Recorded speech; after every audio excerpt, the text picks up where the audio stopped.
Selanjutnya menanggapi putusan Mahkamah Agung AS yang membatalkan tarif Trump, Presiden Prabowo Subianto menyatakan pemerintah Indonesia menghormati proses politik yang berlangsung di Amerika Serikat sekaligus menyiapkan langkah antisipatif. Sementara itu, Menko Perekonomian Erlangga Hartarto dan juga Sekretaris Kabinet Teddy Indra Wijaya menegaskan Indonesia siap dengan segala kemungkinan yang terjadi terkait kebijakan tarif. Dalam mendukung pertumbuhan ekonomi yang kuat dan berkelanjutan, APBN kembali ditegaskan sebagai instrumen utama negara untuk menjaga stabilitas, mendorong ekspansi ekonomi, sekaligus melindungi daya beli masyarakat. Pemerintah menyampaikan bahwa di tengah dinamika global yang penuh ketidakpastian, fiskal harus tetap hadir sebagai jangkar stabilitas. APBN bukan hanya soal angka penerimaan dan belanja, tetapi tentang bagaimana negara memastikan roda ekonomi tetap berputar, dunia usaha tetap bergerak, dan masyarakat tetap memiliki kemampuan untuk memenuhi kebutuhan dasarnya. Disinilah peran kebijakan fiskal menjadi sangat strategis, terutama ketika tekanan global datang silih berganti. Kedepan, reformasi APBN akan terus diperkuat melalui strategi yang disebut collecting more dan spending better. Artinya, negara akan berupaya meningkatkan penerimaan dengan cara yang lebih optimal, sembari memastikan setiap rupiah belanja memberikan dampak yang maksimal. Collecting more bukan sekadar menaikkan pajak, tetapi memperbaiki sistem, memperluas basis pajak, memperkuat kepatuhan, dan menutup celah kebocoran. Sementara spending better menekankan efisiensi, ketepatan, sasaran, dan kualitas belanja agar pembiayaan tetap efisien dan berkelanjutan. Pemerintah ingin memastikan ruang fiskal tetap aman, defisit terkendali, dan pembiayaan tidak membebani generasi mendatang. Dalam konteks menjaga momentum pertumbuhan, pemerintah juga menyiapkan stimulus tambahan untuk mendorong konsumsi, khususnya pada kuartal pertama. Selain diskon transportasi dan program mudik gratis, disebutkan bahwa ada tambahan stimulus sekitar 55 triliun rupiah yang digelontorkan untuk menjaga daya beli. Konsumsi rumah tangga selama ini menjadi tulang punggung ekonomi Indonesia, menyumbang lebih dari separuh produk domestik bruto. Ketika konsumsi melambat, pertumbuhan pun ikut tertekan. Karena itu, kebijakan stimulus ini menjadi krusial untuk menjaga agar ekonomi tidak kehilangan tenaga di awal tahun. Namun, di sisi lain, tantangan eksternal tetap membayangi. Kebijakan tarif Amerika Serikat masih bara-buba dan dinamis. Putusan Mahkamah Agung di sana yang membatasi penggunaan instrumen tertentu oleh pemerintahan sebelumnya menunjukkan bahwa kebijakan perdagangan bisa berubah sewaktu-waktu. Bagi Indonesia, perubahan tarif dan kebijakan dagang Amerika tentu memiliki implikasi terhadap ekspor dan penerimaan negara. Meski kesan awal dinilai positif dan Indonesia tidak dirugikan dari hasil negosiasi yang ada, pemerintah tetap menekankan bahwa situasi bisa berubah. Oleh karena itu, yang paling penting adalah memperbaiki daya saing pelaku usaha dalam negeri agar tidak terlalu rentan terhadap perubahan kebijakan eksternal. Peningkatan daya saing menjadi kunci.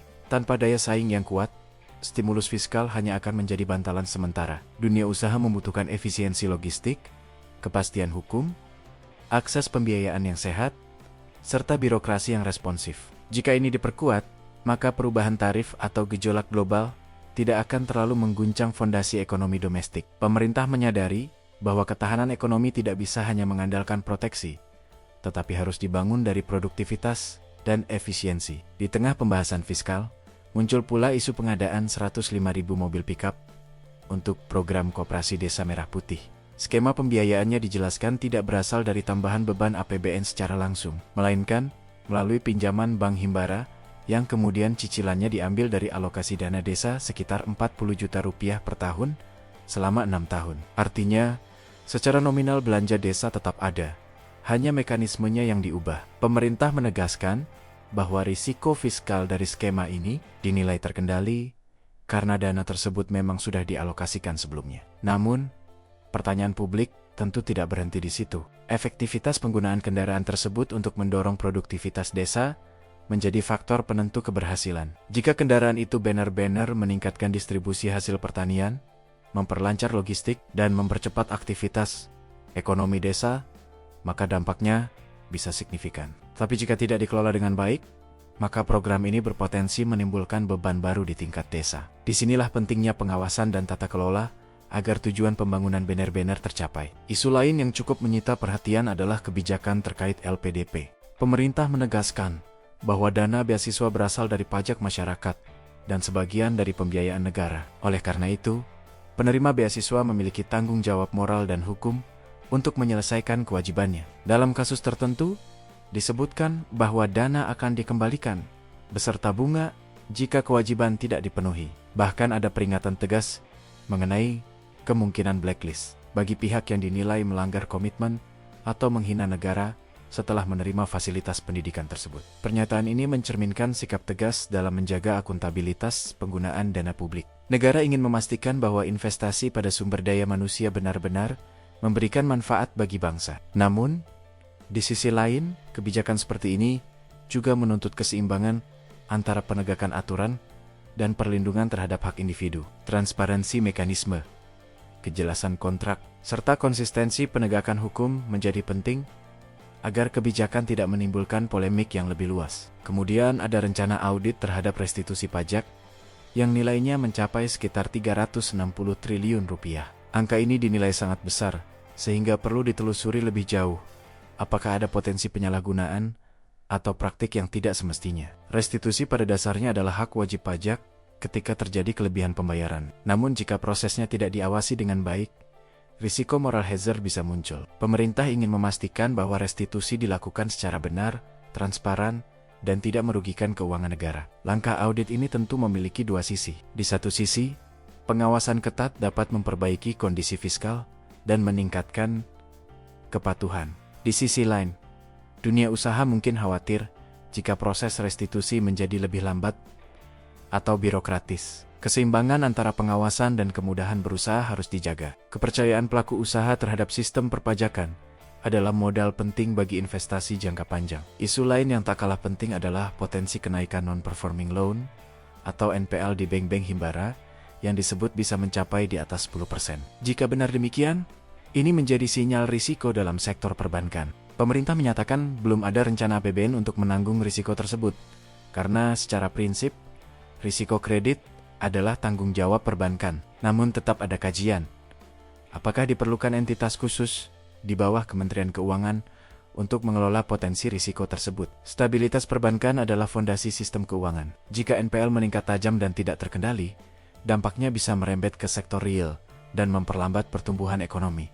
Karena itu, mitigasi risiko harus dilakukan sejak dini. Penguatan manajemen risiko, peningkatan kualitas kredit, dan pengawasan yang ketat menjadi kunci untuk mencegah tekanan sistemik. Pemerintah tampaknya ingin berhati-hati agar fiskal tidak menjadi penanggung terakhir dari risiko yang seharusnya dikelola secara korporasi. Secara keseluruhan, arah kebijakan yang disampaikan menunjukkan upaya menjaga keseimbangan antara ekspansi dan kehati-hatian. Di satu sisi, stimulus digelontorkan untuk menjaga konsumsi dan pertumbuhan. Di sisi lain, pengawasan diperketat melalui audit restitusi dan penegasan tanggung jawab penerima fasilitas negara. APBN diposisikan sebagai instrumen aktif yang tidak hanya membiayai, tetapi juga mengarahkan pembangunan. Tantangan global memang belum mereda, ketidakpastian kebijakan perdagangan, dinamika geopolitik, serta fluktuasi harga komoditas tetap menjadi faktor yang harus diantisipasi. Namun, dengan strategi fiskal yang terukur,